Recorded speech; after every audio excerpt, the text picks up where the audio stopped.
एक औरत अपने घर के लिए, अपने परिवार के लिए न जाने कितनी कुर्बानियां देती है, अपनी पूरी जिंदगी लगा देती है ना। और बदले में क्या चाहिए होता है? ना कोई महंगे तोहफे, ना हर रोज तारीफें, बस एक छोटी सी ख्वाहिश होती है कि उन कुर्बानियों को देखा जाए और उनकी सच्ची कद्र की जाए। लेकिन जब रात के अंधेरे में अकेले चुपचाप आंसू पहुंचने पड़े और दिल में ये एहसास बैठ जाए कि किसी को परवाह ही नहीं है, तो वो तकलीफ अल्फाजों में बयान करना सच में बहुत मुश्किल हो जाता है। आज की इस पेशकश में हम इसी अनदेखी हकीकत पर बात करने वाले हैं, जहां एक औरत अपने रिश्तों में, खास तौर पर अपने शौहर के साथ, अपनी अहमियत तलाशती है। ये तज्जिया उन्हीं अनसुनी आवाज़ों को समझने और उन्हें एक नई दिशा देने के बारे में है। सबसे पहले इस एक बात को बहुत ध्यान से समझना जरूरी है। किसी औरत के शौहर की बेरुखी या उसका नज़रअंदाज करना उस औरत की असल कदर तय नहीं करता। अक्सर होता यह है कि जब भरे पूरे घर में होते हुए भी किसी को अकेलापन महसूस कराया जाए या उसकी दिन रात की मेहनत को अनदेखा कर दिया जाए, तो आहिस्ता आहिस्ता उस इंसान को अपनी ही कीमत कम लगने लगती है। पर असल सच्चाई क्या है? सच्चाई इससे बिल्कुल अलग है। किसी भी इंसान की अहमियत इस बात पर बिल्कुल मुनासिर नहीं होती कि कोई दूसरा उसे कितना वक्त या तवज्जो दे रहा है।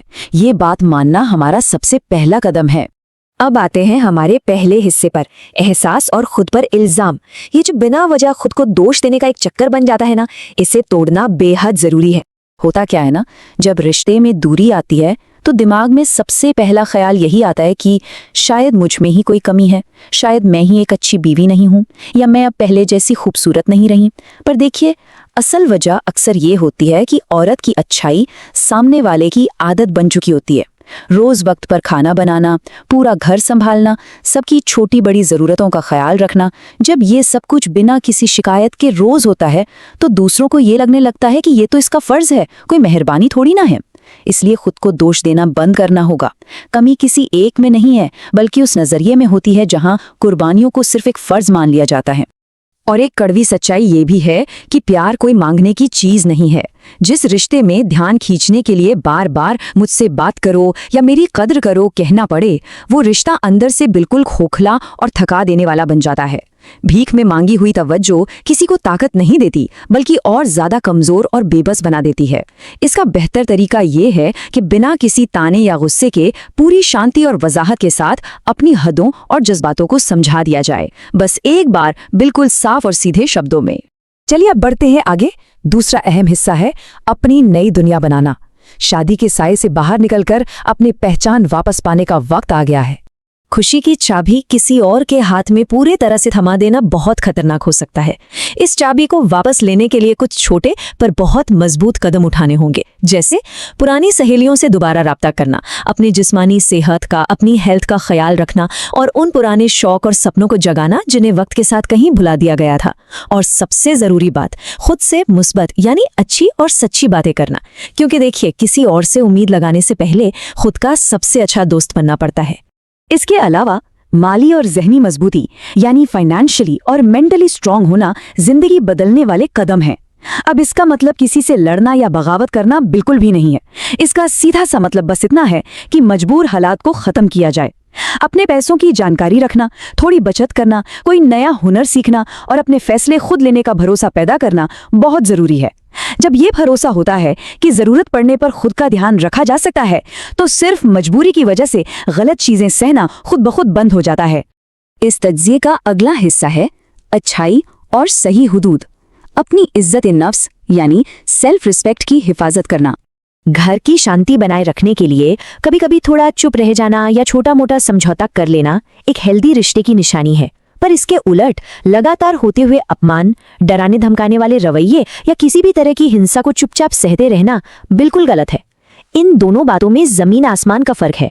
घर बचाना बिल्कुल जरूरी है, पर खुद की आत्मा को मारकर घर नहीं बचाया जा सकता। हमेशा सहते रहना कोई समझदारी नहीं है। अपनी अच्छाई को कभी अपनी कमजोरी मत बनने दीजिए। अगर कोई बार बार रिश्ता बचाने के लिए खुद ही आगे बढ़कर माफी मांग ले और सामने वाले की गलतियों पर पर्दा डालता रहे, तो अनजाने में ही सही सामने वाले को ये सीख मिल जाती है कि वो कितनी भी बार हद पार करे, उसे कोई रोकने वाला नहीं है। माफ करना बहुत अच्छी बात है, पर एक ही गलती को बार बार दोहराने की इजाजत देना खुद के साथ एक बहुत बड़ी नाइंसाफी है। जब हुदूद तय की जाती है तो एक बहुत बड़ा सवाल सामने आता है, क्या वो सुधरना चाहता भी है? ये सच में खुद को परखने का वक्त होता है क्या सामने वाला अपनी गलती को मानता है? क्या वो सच में रिश्ते में आई उस दूरी को खत्म करने की कोशिश कर रहा है, या फिर जज्बातों को लगातार कुचला जा रहा है और उन्हें इस बात का कोई अफसोस भी नहीं है? इस सवाल का सच्चा जवाब ही आगे के कदम तय करता है। अगर जवाब थोड़ा मायूस करने वाला हो तो ध्यान रखें, बदला नहीं लेना है बल्कि वजाहत यानी क्लैरिटी चुनिए। अक्सर लोग गुस्से में आकर दूसरों को जलाने के लिए दिखावा करते हैं या सोशल मीडिया पर ऐसी चीजें करते हैं जिससे गुस्सा आए, पर सच बताऊं, इससे मसला हल नहीं होता। असली ताकत इसमें नहीं है कि किसी को कितनी तकलीफ दी जा सकती है, बल्कि इसमें है कि गुस्से से ऊपर उठकर अपनी इज्जत नफ्स और बेहतरी पर कितना ध्यान दिया जाता है। अब हम आते हैं अपने आखिरी और सबसे अहम एहसास पर, अपनी कदर खुद पहचानना। एक पल के लिए सोचिए, आईने के सामने खड़े होकर खुद से पूछे गए इस सवाल पर जरा गौर करें, क्या मेरी कीमत वाकई इतनी कम है? सोचो उन सब कुर्बानियों के बारे में जो पिछले इतने सालों में दी गई हैं, उन सब रातों के बारे में जहां खुद रोकर भी दूसरों के चेहरे पर हंसी लाई गई, जिन्होंने अपनी पूरी जिंदगी दूसरों का आशियाना बनाने में लगा दी। वो आम कैसे हो सकती हैं? खुद को उस प्यार और इज्जत की नजर से देखना शुरू करना ही होगा जो उम्मीद दूसरों से की जाती है। हमेशा याद रखिए, किसी का भी रवैया ये तय नहीं करता कि किसी की असल कीमत क्या है। जिस दिन खुद को सम्मान देना शुरू कर दिया, उस दिन किसी भी दूसरे शख्स से अपनी कीमत साबित करवाने की जरूरत ही नहीं पड़ेगी। एक औरत होने का मतलब सिर्फ किसी की बीवी या माँ होना नहीं है, एक आजाद इंसान होना जिसके अपने ख्वाब हैं, अपने जज्बात हैं और अपनी एक अलग पहचान है। यही एक सच्ची कदर है। ये थी हमारी आज की पेशकश, जिसने उन सभी गहरे जज्बातों को एक आवाज देने की छोटी सी कोशिश की।